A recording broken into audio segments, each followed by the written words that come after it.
Hello guys, welcome to our channel How to Do It tutorial videos. So in this video, I'm going to show you how to half swipe on Snapchat. So this one is actually very easy.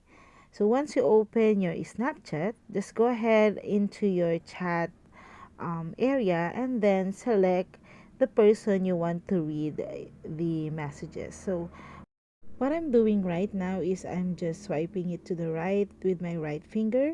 So just don't release it and then don't fully swipe it to the right.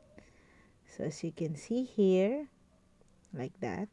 So once you read the message, just swipe back your fingers to the left.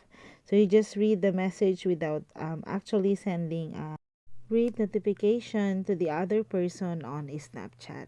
And that's it guys. I hope you find this video helpful, and if you do, please don't forget to like and subscribe to my YouTube channel. Thank you for watching.